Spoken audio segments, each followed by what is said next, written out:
আসসালামু আলাইকুম viewers, welcome to my new blog video. আজকে আমি এসেছি সিলেটের সাদা পাথর, এবং সিলেটের মধ্যে সবচেয়ে সুন্দর জায়গা যদি থাকে অবশ্যই সাদা পাথরকে বলতে হবে। তার কারণে এখানে আপনি এসে সব কিছু পাবেন, যেমন নদী, পাহাড় এবং সাদা পাথর। আর সিলেটের মধ্যে সবচেয়ে সুন্দর এবং আকর্ষণীয় জায়গা এই সাদা পাথর ভোলাগঞ্জ।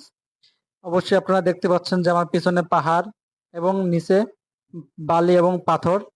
কারণ এখানে এক সৌন্দর্যের মধ্যে শুধু সাদা পাথর এটাই না, কারণ এখানে আসলে আপনি দেখতে পাবেন সাদা পাথরের সাথে পানি, ঝর্ণা এবং বৃষ্টি। কারণ সিলেটে কিছুক্ষণ পর পর বৃষ্টি হয়, তার কারণ এখানে মেঘালয় পাহাড় আছে। এই মেঘালয় পাহাড়ে দেখুন আপনারা, আমার পিছনে দেখতে পাচ্ছেন মেঘালয় পাহাড় এবং নিচে দেখুন সাদা পাথর। ভিডিওটা সম্পূর্ণ দেখতে থাকুন, তাহলে বুঝতে পারবেন যে সিলেটের প্রকৃতি কত সুন্দর। দেখতে দেখতে আমি সিলেট থেকে রওনা দিলাম। যারা এখানে ঘুরতে আসবেন তারা অবশ্যই সিলেট শহর আম্বরখানা এখানে দেখবেন। সাদা পাথর বাস পাওয়া যায় এবং বিআরটিসিও বাস পাওয়া যায়। কারণ সিলেটে একটা জিনিস খুব ভালো, যারা ট্যুরিস্ট আসেন এখানে ঘুরতে তাদের জন্য এখানে ট্যুরিস্ট খুব ভালো সার্ভিস দেওয়া হয়। কারণ এখানে ট্যুরিস্ট হিসাবে আপনার সাদা পাথর বাস পাওয়া যায় এবং কি বিআরটিসি বাস এখানে পাওয়া যায়। আপনারা অবশ্যই সিলেট শহরে নামবেন আম্বরখানা থেকে। এয়ারপোর্ট রোড হিসাবে এয়ারপোর্ট রোড একটু হেঁটে আসলে আপনারা এখানে বাস পাবেন এবং এই বাসে চড়ে আপনারা সাদা পাথর আসতে পারবেন। আর এখানে আসতে খুব বেশি একটা সময় লাগে না, কারণ সিলেটের রাস্তা এখানে খুব ভালো এবং টুরিস্টের জন্য খুবই একটা ভালো সার্ভিস সাদা পাথর বাস পাওয়া যাবে।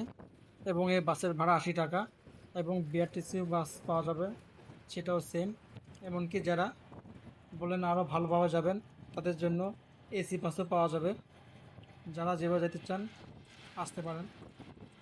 সম্পূর্ণ ভিডিওটা দেখার জন্য অনুরোধ করছি, এবং যারা নতুন তারা অবশ্যই চ্যানেলটা সাবস্ক্রাইব করে পাশে থাকবেন এবং একটা লাইক কমেন্ট এবং শেয়ার করে আসবেন।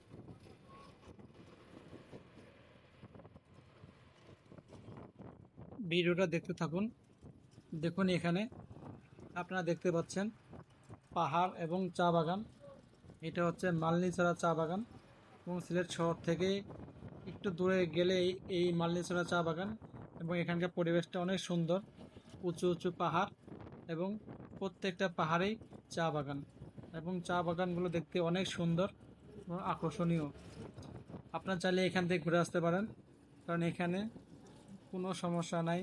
যারা ট্যুরিস্ট তাদের জন্য সিকিউরিটি খুব ভালো, তার কারণ এখানকার পরিবেশ এবং পরিস্থিতি দেখে প্রত্যেকটা জায়গায় ভালো সিকিউরিটি ব্যবস্থা করা আছে। তাই আপনার নিশ্চিন্তে সারা সিলেট শহর ঘুরতে পারবেন কোনো বাধা ছাড়াই। চলুন সামনে আগানো যাক এবং ভিডিওটা সম্পূর্ণ দেখুন। সম্পূর্ণ ভিডিও দেখতে অবশ্যই আমার পাশে থাকবেন, আর স্কিপ করলে হয়তো আপনি একটু সৌন্দর্য মিস করবেন। তাই আপনার সম্পূর্ণ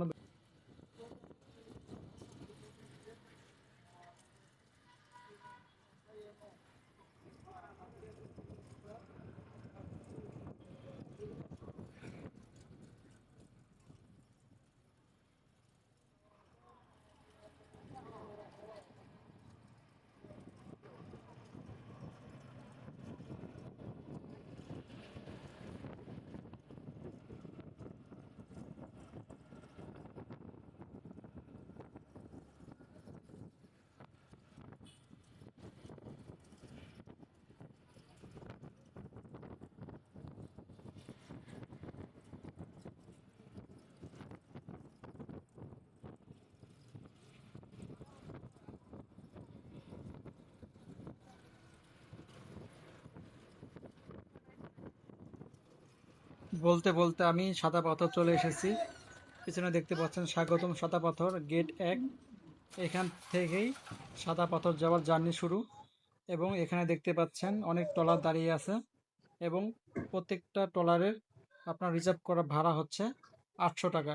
এবং এই 800 টাকা আপনার যাতায়াত যাবেন ও আসবেন, তার জন্য সম্পূর্ণ আপনার একটা ট্রলার বুক করতে হবে। যদি আপনারা সিঙ্গেল যান বা ডাবল যান, যদি আপনারা মনে করেন যে না আমরা যাব কিন্তু ভাড়া বেশি হয়ে যাচ্ছে, তো আপনারা 8 জনের একটা টিম গঠন করতে পারেন এবং 8 জন মিলে এই নৌকাটা বা ট্রলার দিয়ে আপনি যেতে পারেন, এবং সে ট্রলার আপনাকে ওইখানে নিয়ে যাবে এবং ওইখান থেকে আপনাকে নিয়ে আসবে। এর জন্য আপনার 2 ঘন্টা বা 3 ঘন্টার সময় হাতে পাবেন। তাই অবশ্যই আপনার এখানে এসে প্রথমেই ট্রলার বুক করতে হবে, এবং এখানে ঘাট আছে এবং ঘাটে ইজারাদার আছে যারা, ওই জায়গা থেকে আপনারা ট্রলারটা বুক করতে পারবেন এবং আপনারা বুক করে সাদা পথে চলে যাবেন। আমরা অলরেডি ট্রলারে উঠে গিয়েছি এবং দেখতে পাচ্ছেন এখানকার পরিবেশটা। নদীটা খুব একটা বড় না, কিন্তু অনেক স্রোত। তার কারণ মেঘালয় পাহাড়ে যখন তখন বৃষ্টি হয়, এবং যখন এই বৃষ্টি হয় সম্পূর্ণ বৃষ্টির পানি এই পাশ দিয়ে চলে যায়, এবং এই জায়গার স্রোতটা অনেক বেশি হয়ে যায়। তবে ভয় পাওয়ার কিছু নেই, কারণ এখানে অতটা পানি নেই, কারণ গভীরতা খুব কম। যারা সাঁতার পারেন তাদের জন্য ভালো। অবশ্যই এখানে আপনারা এসে ঘুরে যাবেন এবং ভিডিওটা সম্পূর্ণ দেখুন, তাহলে বুঝতে পারবেন এই জায়গার পরিবেশটা কত সুন্দর।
বলতে বলতে আমি সাদা পথে চলে গিয়েছি, এবং আপনারা দেখতে পাচ্ছেন সাদা পাথর এবং আমার পিছনে পাহাড় এবং আকাশে অনেক মেঘ। কারণ আমরা যাওয়ার পর পরে বৃষ্টি চলে এসেছে, তার জন্য সম্পূর্ণ ভিডিও করতে পারতেছি না ভালো করে, কারণ একটু পর পর বৃষ্টি হয়, যার কারণে আমাদের এখান থেকে চলে যেতে হয়। কারণ আমরা ওই রকম প্রিপারেশন নিয়ে আসি নাই, বা ছাতাও নিয়ে আসি নাই যাতে আমরা থাকতে পারবো। আপনারা অবশ্যই এই সময় গেলে ছাতা নিয়ে যাবেন, বা আপনারা ভিজার মতো পরিবেশ তৈরি করবেন যাতে এখানে গোসল করতে পারেন। তো আমি তো গিয়েছিলাম ভিডিও করার জন্য, তাই আমার সেফটির জন্য একটু পরপর তাঁবুতে চলে গিয়েছিলাম, যাতে আমি না ভিজি বা আমার ক্যামেরা না ভিজে। অবশ্যই আপনারা দেখতে থাকুন, এবং যারা এই ভিডিওটা ইউটিউব থেকে দেখছেন অবশ্যই চ্যানেলটা সাবস্ক্রাইব করবেন, এবং যারা ফেসবুক থেকে দেখতেছেন অবশ্যই ফলো করে আমার পাশে থাকবেন এবং আমাকে সাপোর্ট করবেন, যাতে আমি সামনে আরও আপনাদের ভালো ভালো ভিডিও দেখাতে পারি এবং আপনাদের কিছু দৃশ্য, কোনো জায়গা আপনাদের দেখাতে পারি। আর এখানে আপনার সেফটির জন্য কোনো টেনশন করতে হবে না, তার কারণ আপনার ফোন, মানিব্যাগ, এমনকি ড্রেস আপের জন্য লকার পাওয়া যাবে। ওই যে সামনে দেখা যায় লকার, এই লকারে আপনি আপনার যা যা রাখার রাখতে পারবেন, ফুল সেফটি, এবং আপনারা এখানে গোসল করে সব কিছু নিয়ে চলে যেতে পারবেন, এটা কোনো সমস্যা নেই। আমার ভিডিও যদি কারো ভালো লাগে অবশ্যই একটা লাইক কমেন্ট এবং সাবস্ক্রাইব করে যাবেন, যাতে পরবর্তী ভিডিও দেওয়ার মাত্রই আপনারা দেখতে পারেন এবং আপনাদের মন ভালো করার মতো ভিডিও আমি আপলোড করতে পারি। অবশ্যই ভিডিওটা সম্পূর্ণ দেখতে থাকুন, তাহলে বুঝতে পারবেন এই জায়গার পরিবেশটা। যেহেতু এবার সিলেটে বৃষ্টি কম হয়েছে, তাই সাদা পাথর সম্পূর্ণ দেখা যায়। কারণ অন্যান্য সময় এই জায়গায় আসলে আপনারা শুধু পানি দেখতে পাবেন, সাদা পাথর খুব কম দেখা যাবে। কিন্তু আমরা এসে খুব ভালো একটা পরিবেশ পেয়েছি, যাতে আমরা এখানে ঘুরতে পারি। ধন্যবাদ ভিডিওটা সম্পূর্ণ দেখার জন্য। আসসালামু আলাইকুম।